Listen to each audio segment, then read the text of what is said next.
আসসালামু আলাইকুম। আশা করি আল্লাহর রহমতে সবাই অনেক ভালো আছেন। আমরা এখন ইন্টারমিডিয়েট অ্যাকাউন্টিং এর একেবারে বেসিক থেকে প্রথম যে চ্যাপ্টার আছে, রিভিউ চ্যাপ্টার, অর্থাৎ তোমরা যে ফার্স্ট ইয়ারে প্রিন্সিপাল অফ অ্যাকাউন্টিং পড়ে এসেছো, এই চ্যাপ্টারগুলোর একটা রিভিউ চ্যাপ্টার নিয়েই আমাদের ইন্টারমিডিয়েট অ্যাকাউন্টিং এর প্রথম চ্যাপ্টার শুরু হয়েছে।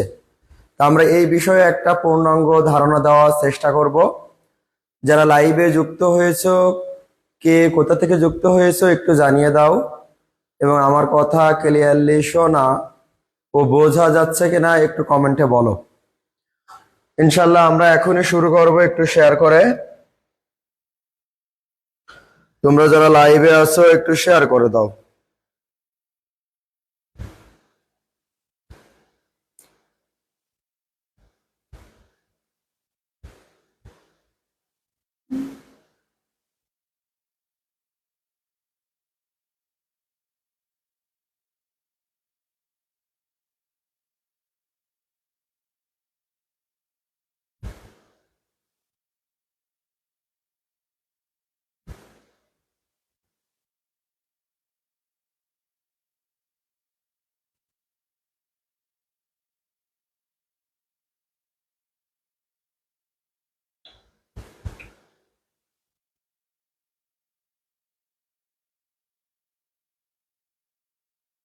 তোমরা শুনতে পাচ্ছ? দেখো তো গুগল মিটে। ঠিক আছে।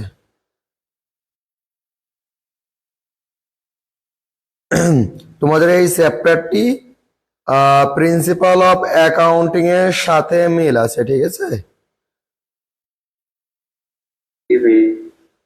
প্রিন্সিপাল অফ অ্যাকাউন্টিং এ যা যা করে এসেছো তার মাঝ থেকে এখানে মূলত কোশ্চেন হয়। তা এই জন্য তোমাদেরকে এই বিষয়টা ভালো করে মনে রাখা লাগবে। আর এই সাবজেক্টটি শুধুমাত্র তোমাদেরই আছে, অন্য কারো নাই। মানে এই সাবজেক্টটি অন্য কোনো ব্যাচের নাই, শুধুমাত্র অ্যাকাউন্টিং ডিপার্টমেন্ট সেকেন্ড ইয়ার, তাছাড়া অন্য কোনো ডিপার্টমেন্টের এটা নাই। ওকে, আমার শেয়ার করা শেষ।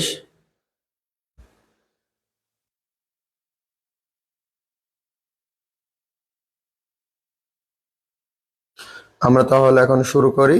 আর তোমরা পারো সবাই কম বেশি, তারপরও মনোযোগ সহকারে আমি কি বলি এগুলো একটু লক্ষ্য করবা ইনশাল্লাহ। তাহলে এই চ্যাপ্টারে বেশি দিন সময় তাহলে আমাদের আর লাগবে না। তোমরা জাস্ট আমি যেগুলো বলি তোমরা কথার উত্তর দিবা, না বুঝলে আমি বুঝাই দেবো, আর বুঝলে তো আলহামদুলিল্লাহ। ওকে, এ ইকুয়াল এল প্লাস কি ছিল? ওই। তোমরা জানো যে অ্যাসেট ইকুয়াল এল প্লাস ওই, অর্থাৎ লাইবিলিটিস প্লাস ওনার্স ইকুইটি। এই অ্যাসেট ডেবিট হলে বৃদ্ধি, ক্রেডিট হলে হ্রাস, আর এই অংশটা ডেবিট হলে হ্রাস, ক্রেডিট হলে বৃদ্ধি। এই অংশ মনে আছে কিনা দেখো তো।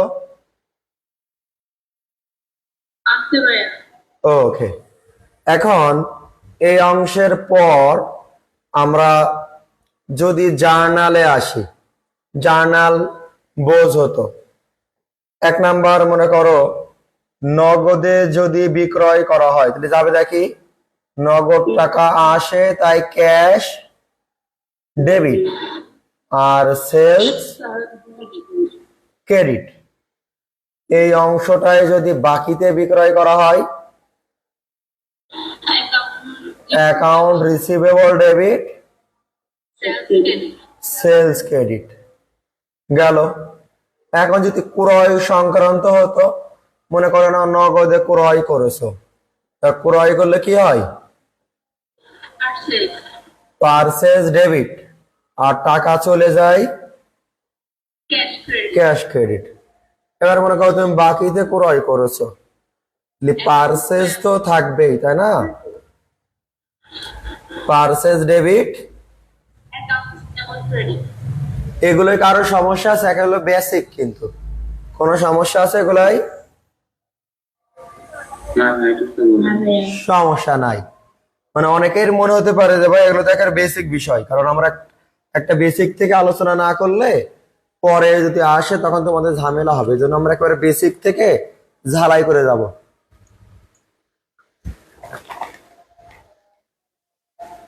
তোমাদের সমস্যা হলে আমাকে বলবা, ঠিক আছে? এখন তোমাদের যদি ভাই ক্রয় পরিবহন আর বিক্রয় পরিবহন থাকে, বিক্রয় পরিবহনের ক্ষেত্রে মনে আছে তো, ফ্রাইট আউট ডেবিট, টাকা চলে যায় এজন্য ক্যাশ ক্রেডিট।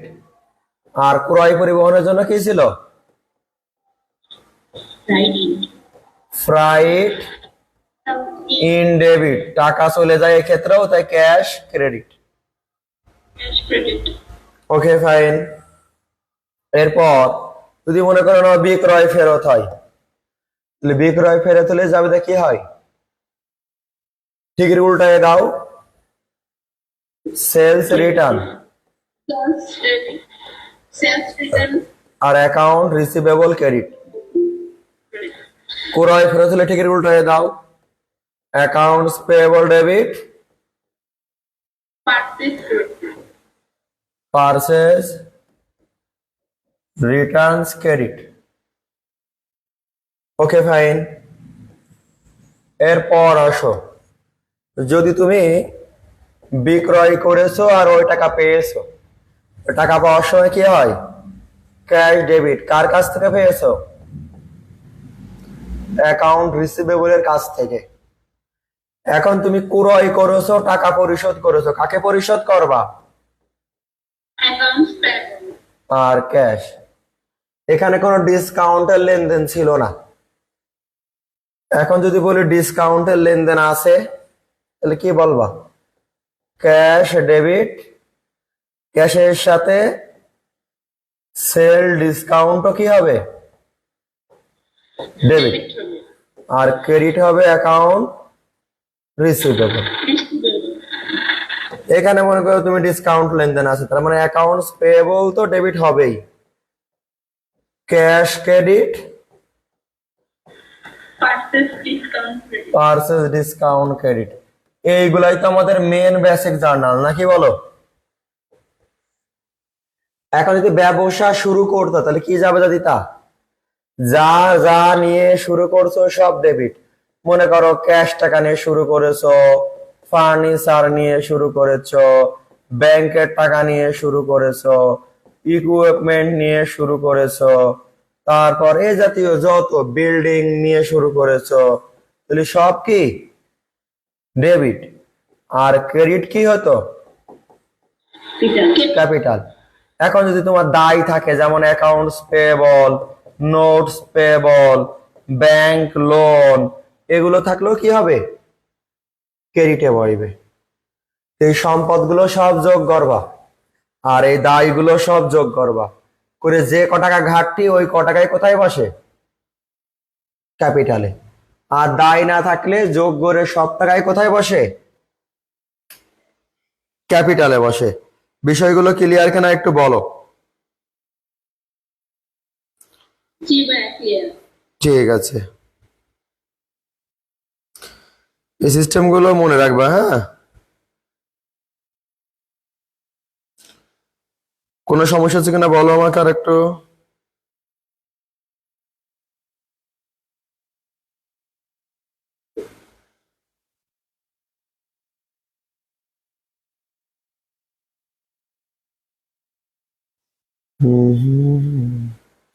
কোনো সমস্যা আছে বলো তো? নাই, তাই না? তাহলে এখন তোমাদের বলো তো, এটা ক্যাপিটালের লেনদেন গেল। ড্রয়িং এর লেনদেন মনে আছে কিনা তোমাদের? ড্রয়িং করলে কি করতে হয়?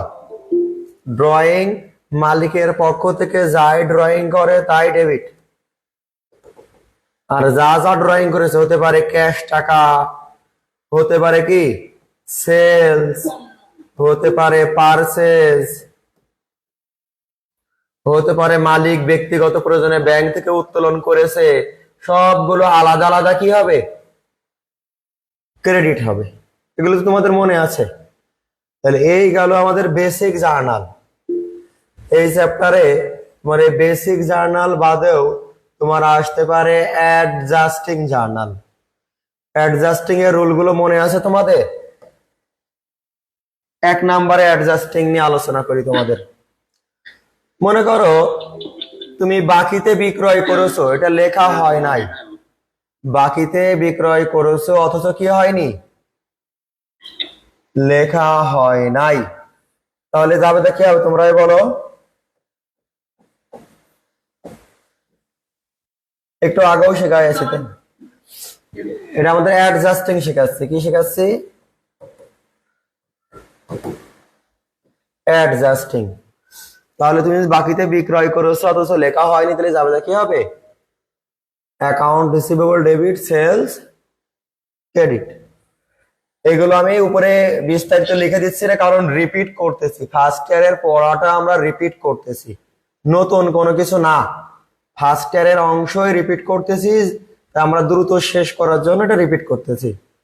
যখন আমরা দ্বিতীয় চ্যাপ্টারতে করাবো নতুন চ্যাপ্টার তোমাদের, তখন থেকে ভালো করে আরো বুঝাইয়ে বুঝাইয়ে শুরু করবানি। এই অংশটা তো গেল।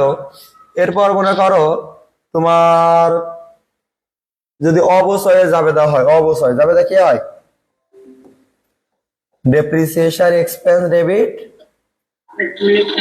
অ্যাকুমুলেটেড ডেপ্রিসিয়েশন কি ক্রেডিট। 3 নাম্বার মনে কর নাও খরচ লেখা হয় নাই, তাহলে জাবেদা কি, এক্সপেন্স ডেবিট আর এক্সপেন্স পেয়েবল ক্রেডিট। যেমন মনে করো ভাড়া খরচ লেখা হয় না, তাহলে যাবে কি হবে, rent expense debit, rent payable credit. মনে করো তোমার স্যালারি লেখা হয় নাই, salaries expense debit, salaries payable. মনে থাকবে? ওকে, তাহলে আমাদের 3টা রুল গেল। এখন 4 নাম্বার রুল। মনে করে না আয় হয়েছে অথচ লেখা হয় নাই, লিখবা রেভিনিউ রিসিভেবল। কি বলেছি,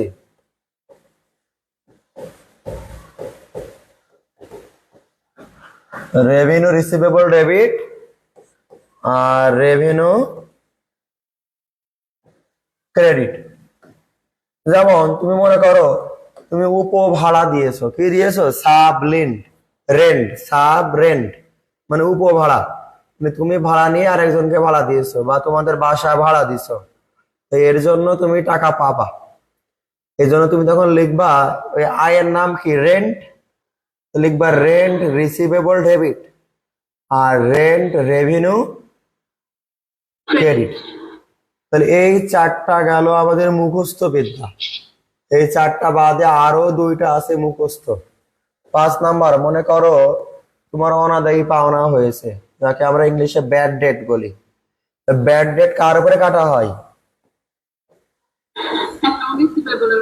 ব্যাড ডেট ডেবিট আর অ্যাকাউন্ট রিসিভেবল ক্রেডিট। যদিও এখানে অ্যাকাউন্ট রিসিভেবল এর পরিবর্তে অ্যালাউন্স ফর ডাউটফুল ডেট লেখা যায়, তবে আমরা সিম্পলি ব্যাড ডেট আর অ্যাকাউন্ট রিসিভেবল মনে রাখবো।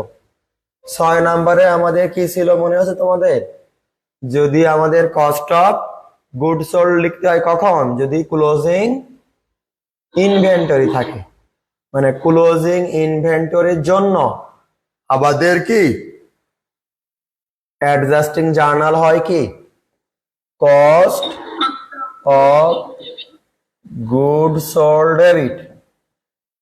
আর এই ক্ষেত্রে আমরা উল্টাই দেবো একটু, অন্য সময় তো আমরা ব্যয় লিখি যখন, তখন লিখি cost of good sold debit আর অন্যান্য জিনিসগুলো ক্রেডিট, কিন্তু এখানে আমরা উল্টায় লিখবো।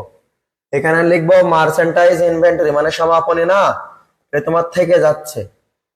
মার্চেন্টাইজ ইনভেন্টরি বা তুমি সংক্ষেপে লিখতে পারো ক্লোজিং ইনভেন্টরি, যা ইচ্ছা লিখতে পারো। অত যদি মনে হয় আমি কিছুই লিখবো না ভাইয়া, আমি শুধু ইনভেন্টরি লিখবো, তাও হবে। ইনভেন্টরি ডেবিট, ইনভেন্টরি আর উল্টা যাবে এটা কস্ট অফ গুড সোল্ড, মানে তোমার ইনভেন্টরি বা ক্লোজিং, এই ক্লোজিং ইনভেন্টরি তোমার সম্পদ, আর এই সম্পদ যখন থেকে যায় এটা তোমার ডেবিট হয়, মানে বৃদ্ধি পায়, আর ব্যয় তোমার কমে যাচ্ছে, এই জন্য cost of good sold credit. তাহলে এই যে ছয়টা, মূলত এই ছয়টা মুখস্থ বিদ্যার মধ্যে, এই ছয়টা এই নামে থাকলেই তোমাদের বুঝতে হবে যে অ্যাডজাস্টিং এইভাবেই হবে। কিন্তু এর ছাড়া যদি আসে, যেমন তোমার 7 নাম্বার নিয়ম, রেওয়া মিলে, মনে করো রেওয়া মিলে ব্যয় আছে, কি আছে? ব্যয়ের সাথে কার সম্পর্ক বলো তো? ব্যয়ের সাথে কার সম্পর্ক মনে আছে? ব্যয় কোথায় বসে? হ্যাঁ, ব্যয়ের সাথে সম্পদের, ব্যয়ও ডেবিটে বসে, আবার সম্পদও কোথায় বসে? ইয়েস। তা মনে করো তোমার কোনো কারণে অ্যাডজাস্টিং করার সময় এই উপরের ছয়টা বাদে যদি তোমার রেওয়া মিলে ব্যয় থাকে, তাহলে তোমার তখন সম্পদে জাবেদা দিতে হয়। তার মানে অ্যাসেট ডেবিট, আর এক্সপেন্স কি হয়? ক্রেডিট। যারা আমাদের ফার্স্ট ইয়ারে ক্লাস করেছো সহজেই বুঝবা, না হলে যখন অঙ্ক করাবো তখন আরো ডিটেলস বুঝাইয়ে দিব। আচ্ছা, এখন মনে করো রেওয়া মিলে অ্যাসেট আছে, তাহলে অ্যাসেট কোথায় আছে? রেওয়া মিলে ডেবিটে আছে, এজন্য ওই জায়গায় এখন কে বইবে? আর অ্যাসেট কই বইবে? ক্রেডিটে বইবে। আর একটা রুল, মনে করো তোমার রেওয়া মিলে রেভিনিউ আছে, বলো তো রেভিনিউ কই থাকে?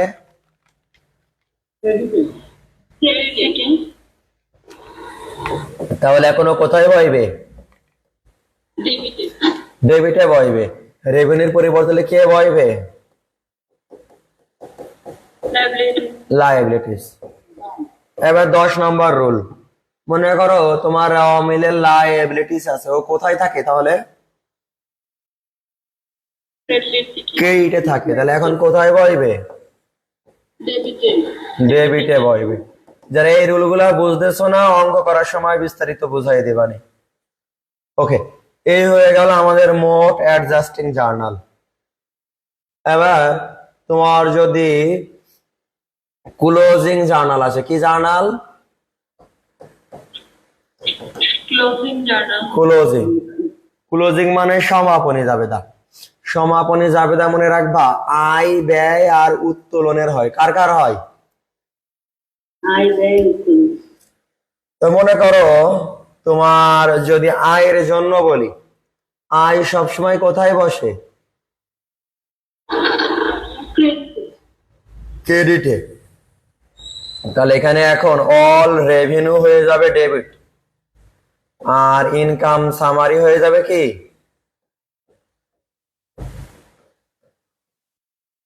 তাহলে 1 নম্বর রুল কি?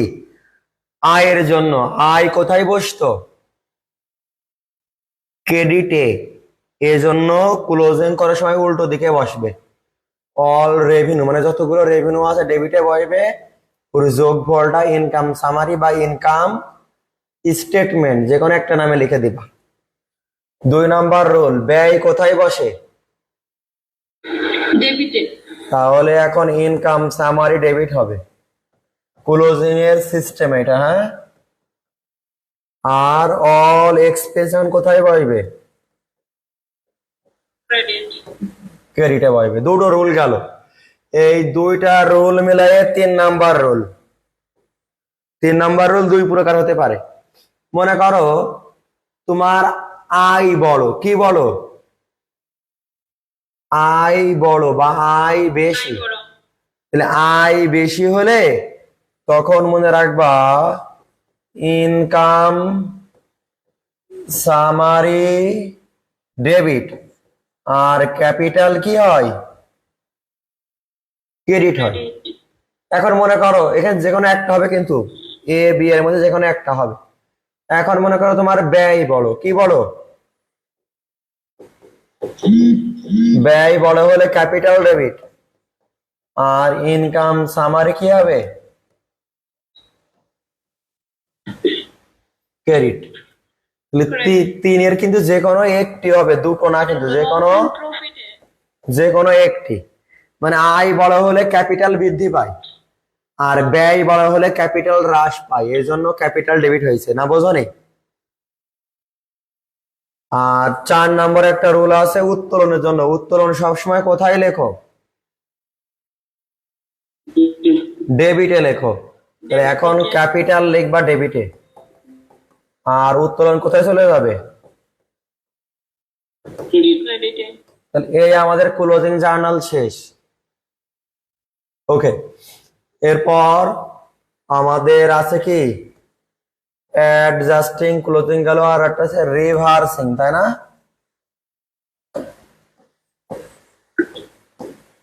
রিভার্সিং মানে কি? উল্টানো বা বিপরীত দাখিলা। রিভার্সিং জার্নাল মানে কি? বিপরীত দাখিলা। ইয়েস, এই বিপরীত দাখিলা তুমি যখন করবা, এখানে মাত্র 2টা রুল। 1 নাম্বার রুল মনে রাখবা, যদি তোমার এখানে শুধু রিভার্সিং হয় 2টা জিনিসের, একটা আয়ের আর একটা কিসের? ব্যয়ের। আয় আর ব্যয় মনে রাখবা। অ্যাসেট ডেবিটে আছে, কোথায় আছে? অ্যাসেট কোথায় আছে? ডেবিটে। অ্যাসেট ডেবিটে আছে, আর এক্সপেন্স অথবা রেভিনিউ ক্রেডিটে আছে। তাহলে এর রিভার্সিং হবে। রিভার্সিং মানে উল্টায় দিবা। তাহলে এক্সপেন্স অথবা রেভিনিউ কি হবে? ডেবিট। আর অ্যাসেট কি হবে? ক্রেডিট। এটা হলো আমাদের 1 নাম্বার রুল গেল, 1 নাম্বার রুল। আর এটা তো সহজ রুল শেখাই দিলাম তোমাদের। 2 নাম্বার রুল, যদি মনে করো এক্সপেন্স আর রেভিনিউ কোথায় থাকে? ডেবিটে থাকে, আর লায়াবিলিটিস কি থাকে? ক্রেডিটে থাকে। তাহলে এর রিভার্সিং হবে লায়াবিলিটিস ডেবিট, এক্সপেন্স অথবা রেভিনিউ কি হবে? যে কোনো একটা ক্রেডিট। এই মাত্র 2টা রুল আছে। তাহলে এ গেল আমাদের জাবেদা সংক্রান্ত। এরপর তোমাদের ভুল সংশোধনী থাকতে পারে। ভুল সংশোধনী নিয়মও বিস্তারিত শেখানো আছে। আমরা জানি ভুল সংশোধনীর সহজ রূপ মনে রাখবা, ভুলটা বিপরীত দিকে বসবে। একটা নিয়ম মাত্র, ভুলটা কোথায় বসাবা? বিপরীত দিকে। আর সঠিকটা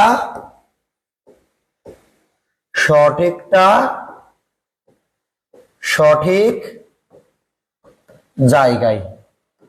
এই রুল মনে রাখলেই তোমার ভুল সংশোধনী জাবেদা হয়ে যায়। ভুলটা বিপরীতে, আর সঠিকটা সঠিক জায়গায়।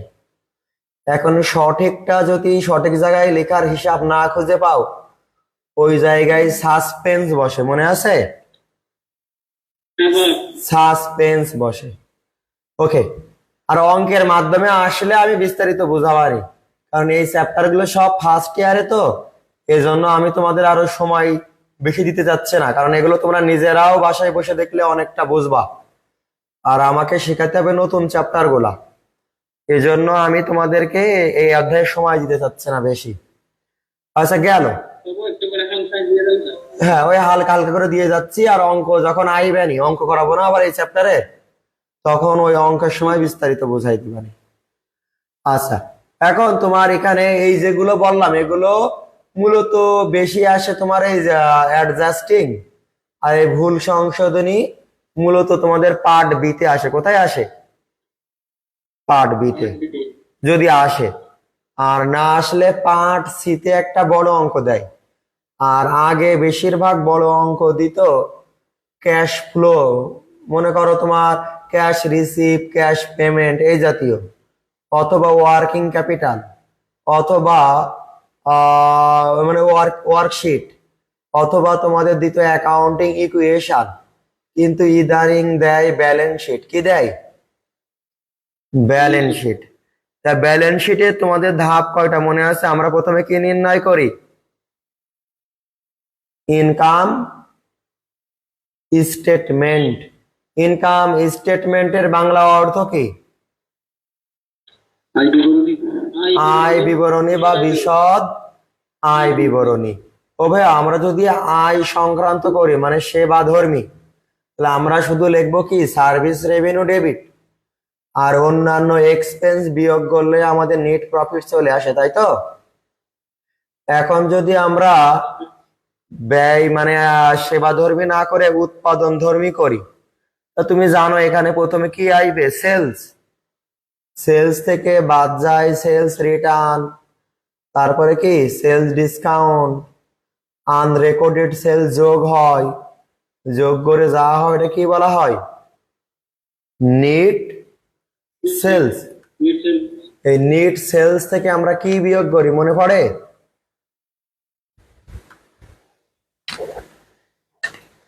Cost of good sold. Yes, এই কস্ট অফ গুড সোল্ডে প্রথম দফা কি যায়? বিগিনিং বা ওপেনিং ইনভেন্টরি। তারপরে পার্সেজের সাথে আবার একই নিয়মে পার্সেজ ফেরত, পার্সেজ রিটার্ন বাদ, আনরেকর্ডেড পার্সেজ যোগ, এগুলো করে কি পাই? NEET purchase. তার মানে ওপেনিং ইনভেন্টরির সাথে যোগ করবো আমরা কি? Net purchase. এর সাথে প্রত্যক্ষ খরচগুলো যোগ, যেমন ফ্রাইট ইন বা ক্যারেজ ইন ওয়ার্ড বা ট্রান্সপোর্টেশন ইন। এরপরে কি ছিল? ওয়েজেস, ইম্পোর্ট ডিটি বা ইম্পোর্ট এই জাতীয়, তাই না? যোগ করে আমরা কি বাদ দিতাম মনে আছে? ক্লোজিং বাদ দিলেই আমরা কস্ট অফ গুড সোল্ড পাইতাম। তো তোমাদের মনে আছে ভাইয়া, নিট সেলস থেকে কস্ট অফ গুড সোল্ড বাদ দিলে কি পাওয়া যায়? Gross profit. এর সাথে আমরা আবার যদি অপারেটিং ইনকাম থাকে যোগ করি, সাধারণ অবস্থায় থাকে না। এরপরে অপারেটিং এক্সপেন্স থাকলে কি করি? বাদ দিই। অপারেটিং এক্সপেন্স আবার দুই প্রকার ছিল, একটা অফিস সংক্রান্ত আর একটা কি সংক্রান্ত? সেলিং সংক্রান্ত। ইয়েস, এই দুইটা আমরা বিয়োগ করে যা পাই এটাকে বলা হয় অপারেটিং ইনকাম বা অপারেটিং প্রফিট। এই অপারেটিং প্রফিট পাওয়ার পর নন অপারেটিং ইনকাম যোগ করি আর নন অপারেটিং এক্সপেন্স বাদ দিই। বাদ দিয়ে কি পাই? নেট ইনকাম বা নেট প্রফিট গেল। এরপর যদি আমরা ওনার্স ইকুইটি বা মালিকানা সত্ত্ব নির্ণয় করি, প্রথমে আমরা কি দিই? Opening capital. এর সাথে কি যোগ করি? নেট প্রফিট বা ইনকাম যোগ করে যা পাই এর সাথে যদি আমরা ইন্টারেস্ট অন ক্যাপিটাল থাকে যোগ করি, ড্রয়িং থাকলে কি করি? মাইনাস করি। ইন্টারেস্ট অন ড্রয়িং থাকলেও কি করি? মাইনাস করি। এই হলো আমাদের ওনার্স ইকুইটি স্টেটমেন্টের কাজ। এরপরে আমরা কি করি? Balance sheet. ব্যালেন্স শিটের আমরা প্রথমে কারেন্ট অ্যাসেট বসাই, এরপর ফিক্সড অ্যাসেট বসাই, এরপর ইনটেনজিবল অ্যাসেট, এরপরে আমরা আদার অ্যাসেট বসাই। এরপর আমরা বের করি কারেন্ট লায়াবিলিটিস, তারপরে লং টার্ম লায়াবিলিটিস, তারপরে ওনার্স ইকুইটি। হ্যাঁ, যদি লং টার্মের পরে যদি রিজার্ভ সংক্রান্ত কোনো কিছু থাকে ওইটাও চাইলে আমরা আলাদা করি। আর মূলত ওনার্স ইকুইটি যেটা আমরা ক্যাপিটাল এন্ডিং পাই, রিজার্ভ আর এই অংশগুলো আমরা অনেক সময় একসাথেও যোগ বিয়োগ করে দেখাইয়ে দিই।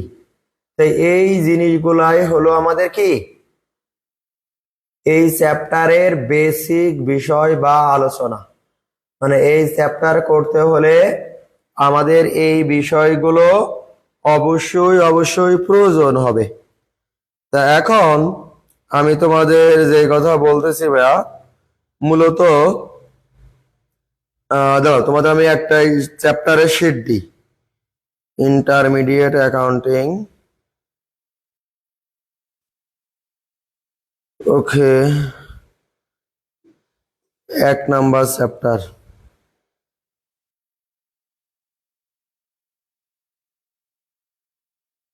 এনে কোন জাতীয় অঙ্ক আছে, আমরা ডিরেক্টলি অঙ্কে চলে যাই, কারণ এই চ্যাপ্টারে বেশি সময় দেওয়া যাবে না, আমাদের নতুন চ্যাপ্টার গুলো বুঝাইতে হবে, ঠিক আছে?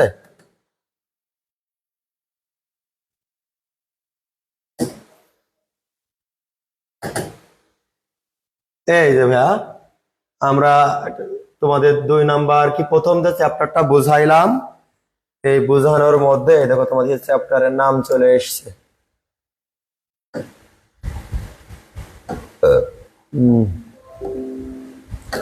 তোমাদের আবারও বলি ভাইয়া, তোমাদের মূলত এই সাবজেক্টটাই রেজাল্ট করা টাফ, এই সাবজেক্টটাই রেজাল্ট করা একটু টাফ, ফেল করা কঠিন। আবার আমার কথা বুঝেছো ভাইয়া? এই সাবজেক্টে রেজাল্ট ভালো করা একটু টাফ, আবার ফেল করা কঠিন। মানে পরীক্ষায় অ্যাটেন্ড করলে মোটামুটি পাস হয়ে যায়, যদি মোটামুটি বইয়ের সাথে তোমাদের সংযোগ থাকে তাহলে পাস হয়ে যাবে অন্তত, আর ফেল করবে কম। তবে বলো ভাইয়া, রেজাল্ট করা কঠিন, এই ম্যাথ গুলো তো বড় বড় থাকে, আর অনেকেই দেখা গেল ভালো বোঝে না ইন্টারমিডিয়েট অ্যাকাউন্টিং, বিশেষ করে মেয়েরাই খারাপ করে বেশি ইন্টারমিডিয়েট অ্যাকাউন্টিং এ। আচ্ছা, আর যারা সব থেকে ম্যাথ দুর্বল তারা বিজনেস ম্যাথে ফেল করে, যারা ম্যাথে ভালো তারা আবার বিজনেস ম্যাথে প্লাস হয় সহজে। আর সব থেকে সহজে প্লাস করা যায় সেই সাবজেক্টের নাম হলো স্ট্যাটিস্টিক্স। ওখানে তোমার ইংলিশে ঠিক আছে, কিন্তু ওই ম্যাথ গুলো কয়েকবার করলে ভুল যাওয়ার লাইন থাকে না, আর ওখানে সর্বোচ্চ নাম্বার পাওয়া যায়।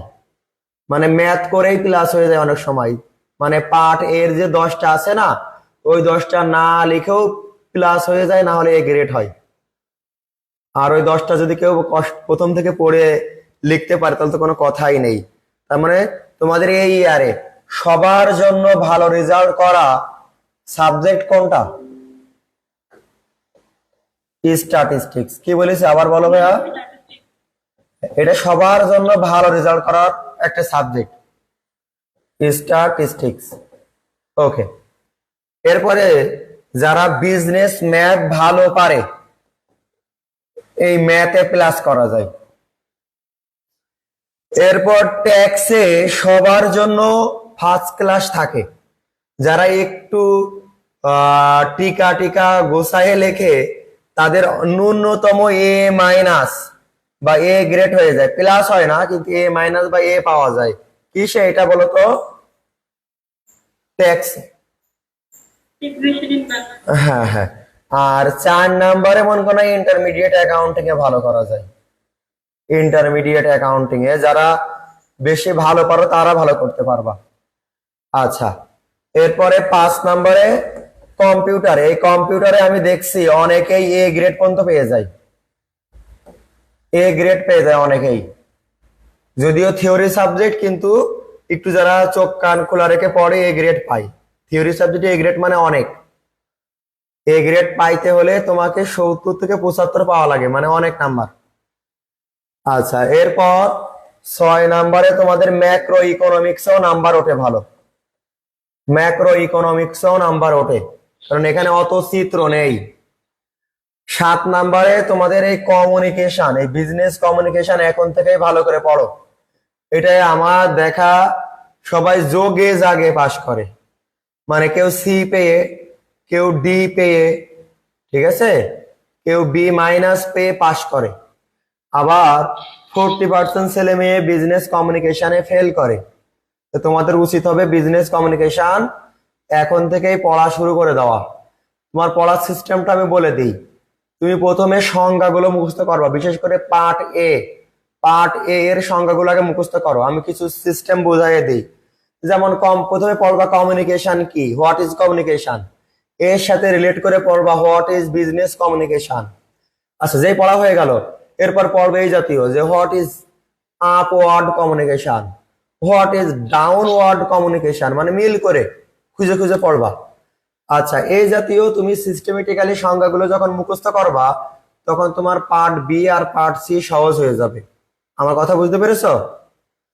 আর এই বিষয় বলো ভাইয়া। এই সাবজেক্টগুলোর লাইভ ক্লাস কবে থেকে শুরু হবে? এই সাবজেক্টগুলোর পড়া দেওয়া সবকিছু তাই বলছি এই সাবজেক্টগুলোর লাইভ ক্লাস কবে থেকে শুরু হবে? ওগুলো তো লাইভ হবে না কোনোদিনই, থিওরি সাবজেক্টে লাইভ কোনোদিনই হবে না। ওইগুলো সর্বোচ্চ আমি পড়া দিতে পারি। আর আমাদের কোর্সে প্রথম দিকে যারা পেইড ব্যাচে ভর্তি আছে, কমিউনিকেশনের রেকর্ড কোর্স অলরেডি দিয়ে দিয়েছি। কম্পিউটার আর ইকোনমিক্স এর রেকর্ড কোর্সটাও খুব দ্রুত দিয়ে দিব। এটা আলাদা কোর্স আছে আমাদের, শুধু রেকর্ড কোর্স। যারা ভর্তি আছে কমিউনিকেশনেরটা আমি দিয়ে দিয়েছি অলরেডি। আর ওই দুটো সাবজেক্ট দিব, দেখি সামনে কিছু সাবজেক্ট বাকি আছে, তোমাদের ম্যাথ গুলো দেওয়ার পর ওইগুলো দিব।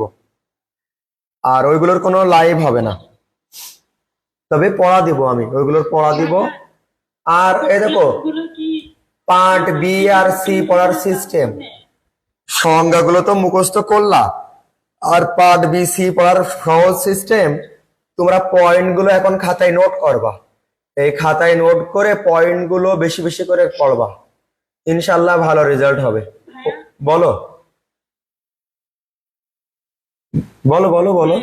বিজনেস কমিউনিকেশনের রেকর্ড ক্লাসগুলো কি ওই কোর্সে যারা ভর্তি হয়েছে তাদের জন্য? হ্যাঁ হ্যাঁ হ্যাঁ হ্যাঁ, রেকর্ড কোর্স 500 টাকা আমাদের সম্পূর্ণ বইয়ের। ওটা কোনো শর্টকাট কোর্স না, একটা স্যারের দিয়ে ক্লাস নেওয়া তো, উনি মনে করো প্রত্যেকটা কোশ্চেন, বিশেষ করে আমরা মিনিং করতে পারি না বা বুঝতে পারি না কোশ্চেন, তা ওই যে স্যার ক্লাসটা নিছে উনি এমন কোনো শর্টকাট রুল দেয়নি, মানে এক একটা কোশ্চেন ধরে ধরে মিনিং করে বুঝাইয়ে দিয়েছে, যেটা এভাবে এভাবে এভাবে পড়তে হবে। আর প্রত্যেকটা লাইন বাই পড়ে পড়ে মিনিং করে দেওয়া আছে, বুঝতে পেরেছো?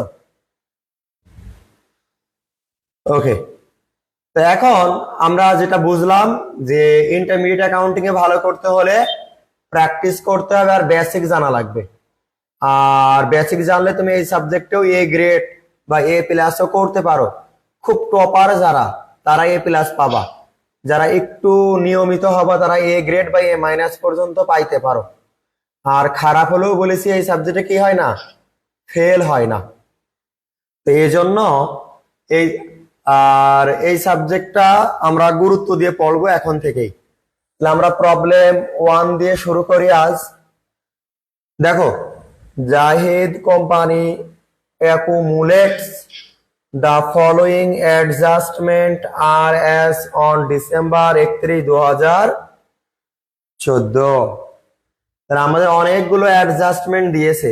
আর চ্যাপ্টারের নাম দেখছো, review of accounting process and presentation of financial statement।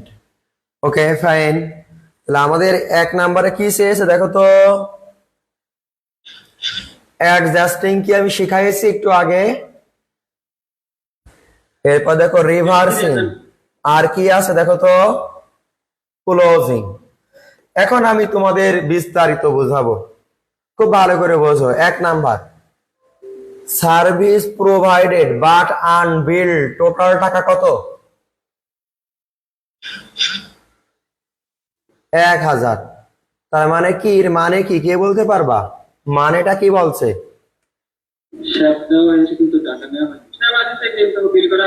হ্যাঁ, মানে টাকাটা পাওয়া যায়নি, পাওয়া গেলে কি লিখতাম, ক্যাশ। টাকা পাওয়া যায়নি, তাহলে কার নামে লিখবো? আর কি নামে ক্রেডিট করব? এখানে এখানে কিন্তু সেলস লিখতে পারবো না, এখানে কি লিখবো, সার্ভিস রেভিনিউ। আব্দুল্লাহ তুমি আসো ভাই, কথা বলো না কেন?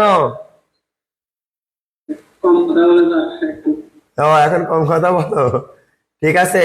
তোমাকে কিন্তু ভাইয়া, তুমি কিন্তু থিওরিতে মনোযোগ দাও, সবাই থিওরিতে মনোযোগ দাও, থিওরিতে খারাপ হলে সমস্যা।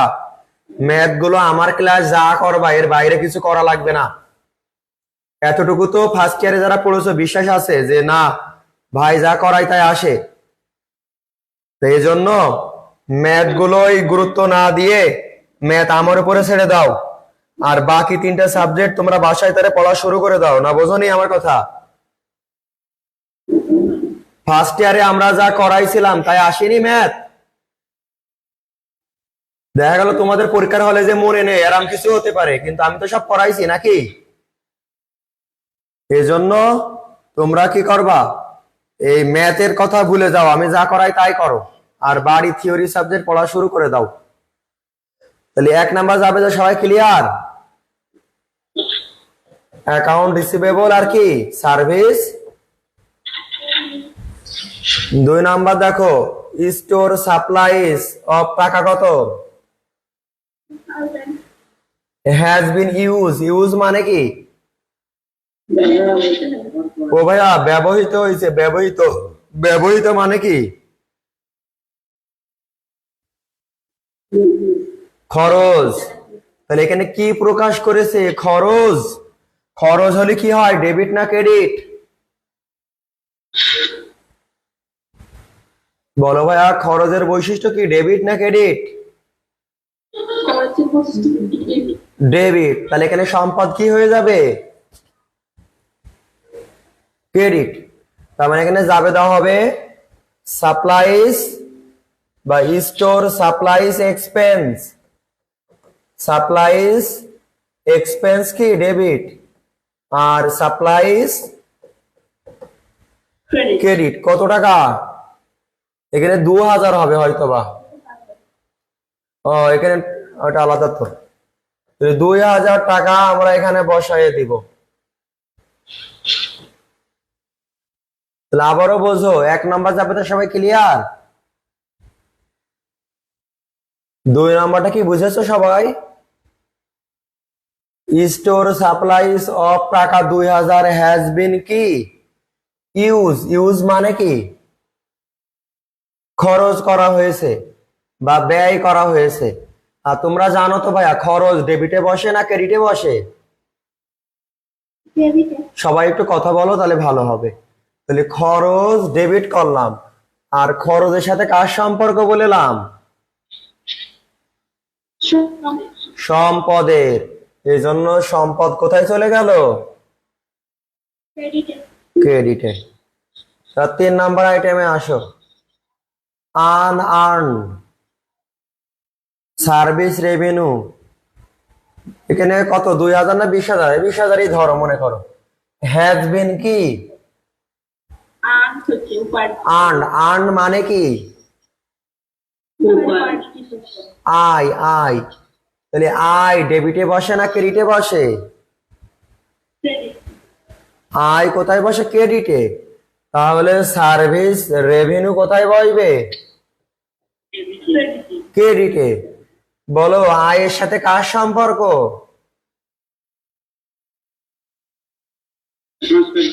ও পাগল, আয়ের সাথে কার সম্পর্ক? দায়। এখানে দায়ের নাম কি? Unearned service revenue. সহজ করে বোঝো, বেশি চাপ নিও না। আমি আবারও বুঝাই, আয় কোথায় বসে? দেখো হ্যাজ বিন আর্নড, এটা যে আয়, এতে কোনো সন্দেহ আছে? তাহলে আয় কোথায় বসে? তাই দেখো সার্ভিস রেভিনিউ ক্রেডিট, আর আয়ের সাথে কার সম্পর্ক? দায়ের। এই জন্য আনআর্নড সার্ভিস রেভিনিউ ডেবিট। উল্টো দিকে, না বোঝনি? একেবারে সিম্পল ভাবে বোঝো। 4 নম্বরে আসো, প্রিপেইড ইন্স্যুরেন্স অফ টাকা কত? হ্যাজ বিন কি? এক্সপায়ার্ড মানে কি? ব্যয়। তাহলে ব্যয় তো ডেবিটে হয়, তাহলে বিপরীতে কি হবে? সম্পদ। তাহলে insurance expense debit, prepaid insurance কি ক্রেডিট না, বোঝো নাই? বুঝছি ভাইয়া। ডেপ্রিসিয়েশন মুখস্থ বিদ্যায় ছিল, মনে আছে? জি ভাইয়া। কি ছিল? ডেপ্রিসিয়েশন এক্সপেন্স ডেবিট আর অ্যাকুমুলেটেড ডেপ্রিসিয়েশন ক্রেডিট। ওকে ভাইয়া, এবার লক্ষ্য করো, স্যালারিজ অফ টাকা কত? 500 আর আনপেইড, আনপেইড মানে কি? বকেয়া।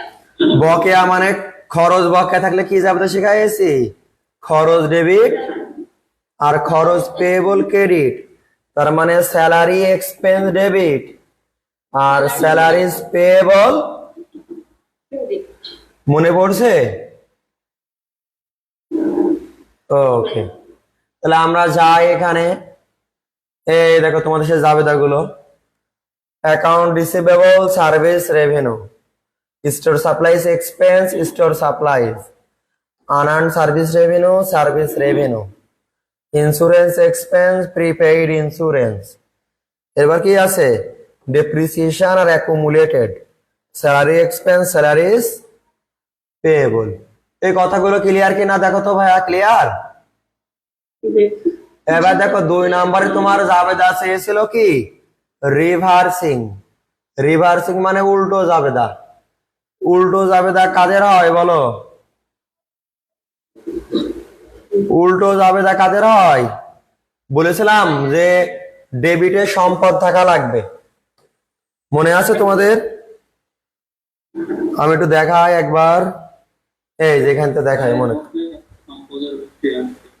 হ্যাঁ দেখো, ডেবিটে সম্পদ আছে আর এখানেও ডেবিটে কি সম্পদ না, এখানে নেই ডেবিটে সম্পদ। ডেবিটে সম্পদ হওয়া লাগবে। হ্যাঁ,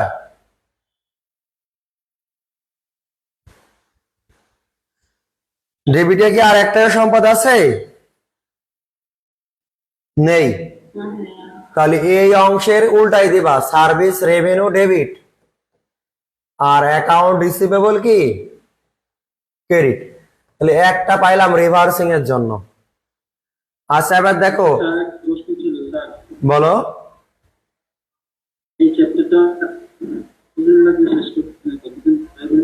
বুঝিনি?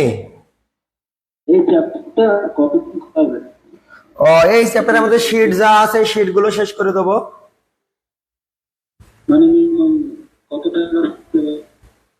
এখানে শীটে যা আছে তাই, ওই স্বপ্নে কোশ্চেন করে লাভ নেই, ক্লাসে মনোযোগী দাও। এবার লক্ষ্য করো, আমাদের এই অংশটা ক্লিয়ার কিনা বলো? যে আমি যেটা বলেছিলাম যে অ্যাসেট ডেবিট হলে আর ওর বিপরীতে আয় আর ব্যয় হলে আমাদের তার রিভার্সিং জাবেদা হবে। তাহলে 1 নম্বরের শর্ত মিললো, যে এই ক্ষেত্রে আমরা দেখলাম যে এই অংশটা মিলছে, যে এইটা ডেবিট হয়ে যাবে আর এটা কি হয়ে যাবে? ক্রেডিট হয়ে যাবে। এবার দেখো দায় কার কার আছে। এই যে একটা দায় আছে, আর কি ক্রেডিটে দায় আছে দেখো তো? নাই। তাহলে মোট কটা রিভার্সিং হচ্ছে? 2টা রিভার্সিং। তাহলে উল্টায় দাও, তাহলে এই অংশ আবার ডেবিট হবে আর এই অংশ কি হবে? ক্রেডিট হবে। নিয়মটা আবার ফলো করো। নিয়ম হচ্ছে ডেবিটে সম্পদ থাকা লাগবে। তো সম্পদ শুধু এক জায়গায় আছে ডেবিটে, আর কোথাও নেই। আর বিপরীতে আয় ব্যয়, তাহলে এর উল্টায় দিবা, রিভার্সিং হয়ে যাবে। আর একটা নিয়ম, ক্রেডিটে দায় থাকা লাগবে আর বিপরীতে আয় ব্যয়। দেখো লাস্টেরটাও ওই নিয়মে পড়েছে। তাহলে এই 2টা নিয়মে আমাদের কি হচ্ছে? রিভার্সিং হচ্ছে, আর কারো রিভার্সিং হচ্ছে না। যদি এর উত্তর দেওয়া নেই, আমি উত্তর বলে দিলাম মুখে মুখে। কনসেপ্ট ক্লিয়ার তো? জি ভাইয়া, ক্লিয়ার। আর ক্লোজিং এর জন্য কি জাবেদা? ক্লোজিং এর জন্য কি জাবেদা? ক্লোজিং, ক্লোজিংটা কেমনে করতে হয় জানো? একটুখানি আগে শিখালাম যে তোমার প্রথমে আয় গুলো দেখতে হবে। দেখো আয় কোথায় কোথায় আছে খোঁজো। এই যে একটা আয়, ক্রেডিটে, ক্রেডিটে থাকা লাগবে কিন্তু আয়। এই একটা আয়, কটা আয় হলো? 2টা। তাহলে এই আয় 2টা ডেবিট আর এই দুইটা যোগ করে কি হবে? Income summary credit. মনে আছে? একটু আগে করালাম।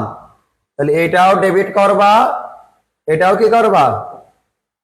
ডেবিট। ডেবিট করব, আর ইনকাম সামারি কি করবা? ওই দুটো যোগ করে দেবো। হ্যাঁ, ক্রেডিট করে দিবা। এবার ব্যয় দেখো, ব্যয় কোথায় কোথায় আছে।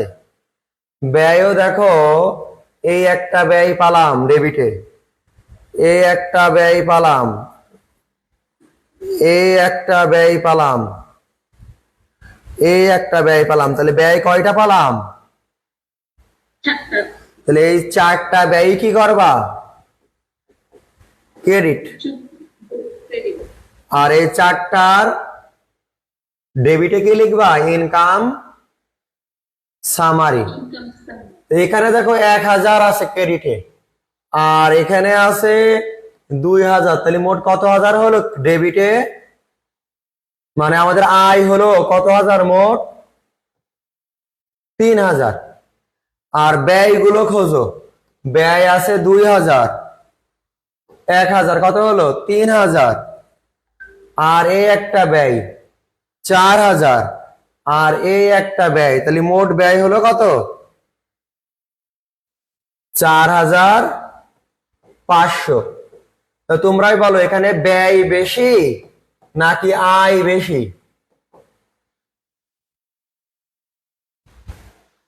দ্রুত বলো, সময় শেষের দিকে। এখানে তোমাদের ব্যয় বেশি না আয় বেশি?